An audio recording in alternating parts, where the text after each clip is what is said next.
Terjemahannya saja sudah salah, apalagi aslinya. Beginilah jadinya kalau kita tidak pernah belajar dengan baik. Apalagi sebenarnya mbaknya itu sama sekali tidak punya kuasa untuk berbicara tentang iman kekristenan. Apalagi hal ini berkenaan dengan kritik teks yang terbilang cukup sulit untuk dipahami. Tapi nggak apa-apa, semua argumentasi telah saya catat dan saya akan tanggapi beberapa hal dari video tersebut. Yang pertama, beliau mengatakan kalau terjemahannya saja sudah salah, apalagi aslinya. Hal ini sama dengan mengatakan kalau barang KW saja mudah rusak, apalagi barang originalnya. Artinya dalam penalaran hal sesederhana itu pun masih ada kegagalan. Dan ini tidak mungkin menghasilkan argumentasi yang benar. Jadi apapun yang disampaikan dalam seluruh video itu pasti sudah salah karena penalarannya terbalik. Pertanyaan yang kedua ialah mengenai aslinya di mana. Nah, sebelum saya menjawab itu, satu hal yang perlu kita renungkan adalah layakkah yang hanya punya 2 lembar manuskrip mengkritisi orang lain yang punya 60.000 manuskrip? Itu ibarat orang yang punya uang 2.000 rupiah mengajari orang yang punya 60 juta rupiah untuk membeli televisi.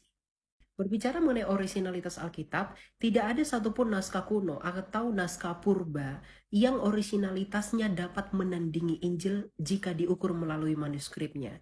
Alkitab merupakan kitab suci yang paling lengkap di dalam sejarah dengan jumlah manuskrip dari Perjanjian Lama sampai Perjanjian Baru lebih dari 60.000, di mana 5.000 diantaranya berbahasa Yunani.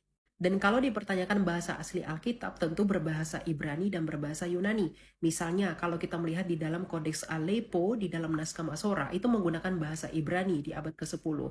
Tapi naskah yang jauh lebih tua yang diterjemahkan dari Proto-Hebrew, yaitu naskah Septuaginta, yang sudah selesai sebelum kelahiran Yesus, yang dipakai oleh orang Kristen saat ini, yang berbahasa Yunani. Bahkan seluruh naskah Perjanjian Baru ditulis dalam bahasa Yunani. Ditulis dalam bahasa Yunani karena pada zaman Kristus dan eranya para rasul dan bapak-bapak gereja, bahasa Yunani merupakan lingua franca atau bahasa internasional dari dampak Helenisasi.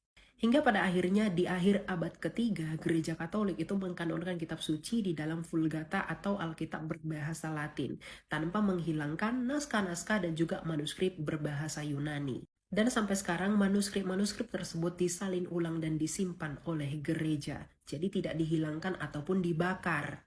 Bahkan originalitas Alkitab yang telah berusia ribuan tahun itu didukung oleh penemuan naskah Qumran di Gua ke-7 dan di Gua ke-11.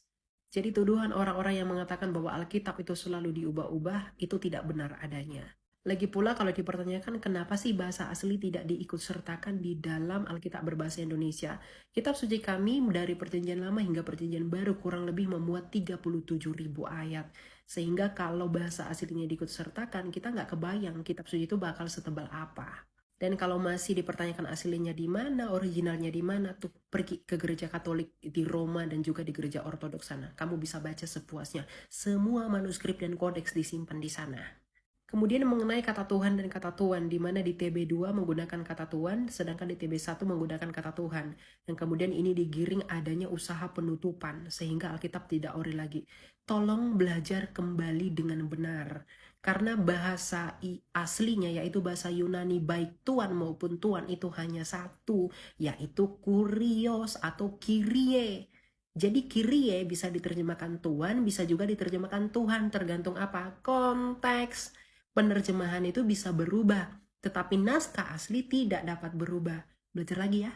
Yang paling mencengangkan adalah argumentasi bahwa kalau semakin banyak diterjemahkan, maka yang aslinya akan semakin hilang. Itu sama seperti kita ngomong kalau semakin banyak barang tiruan atau barang KW-nya, maka barang orinya menjadi nggak ori. Udah deh, belajar dulu ya. Tuhan berkati. Bye.